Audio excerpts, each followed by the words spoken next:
নমস্কার বন্ধুরা, অর্চনার হেসেল ঘরে আপনাদের সকলকে স্বাগত জানাই। আমি সিলভার কাপ মাছের একটা রেসিপি নিয়ে এসেছি। তার মধ্যে দিচ্ছি আলু, পেঁয়াজ, রসুন, লঙ্কা, আদা পেস্ট করে নিয়ে ওর মধ্যে সব গুঁড়ো মশলা মিশিয়ে দিয়েছি। এবার মাছ ভেজে তুলে নিয়েছি, আলু ভেজে তুলে নিয়েছি।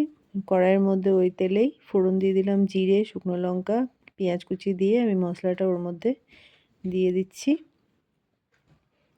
কড়াইয়ের মধ্যে মশলাটা দিয়ে এটাকে কষাতে থাকবো। ওর মধ্যে কিছুটা মটরশুঁটিও আমি দিচ্ছি। মশলার মধ্যেই আমি কাঁচা মটরশুঁটি অ্যাড করে দিচ্ছি। মটরশুঁটি দিয়ে ভাজা আলুগুলো আমি ওই মশলার মধ্যে দিয়ে একসাথে কষাবো। এই যে একসাথে আমি আলুগুলো দিয়ে দিলাম মশলার সাথে, দিয়ে ভালোভাবে আমি মশলাটাকে কষিয়ে নিচ্ছি। ভালো করে কষিয়ে নিয়ে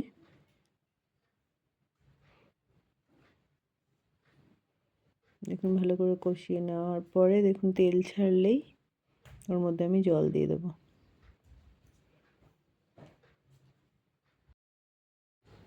জলটা দিয়ে দেওয়ার পর দেখুন পরিমাণ মতো জল দেবেন। দিয়ে আমি মাছগুলোও দিয়ে দিচ্ছি ওই একই সাথে। মাছগুলো দেওয়ার পর আমি ঢাকা দিয়ে দিলাম ভালো করে। ঢাকা দিয়ে কিছুক্ষণ রাখার পর আলুগুলো সেদ্ধ হয়ে গেছে। এবার ধনেপাতা দিয়ে আমি নামিয়ে নিলাম। আমার মাছের ঝোল রেডি। রেসিপিটি ভালো লাগলে অবশ্যই লাইক, কমেন্ট, শেয়ার করবেন। ধন্যবাদ।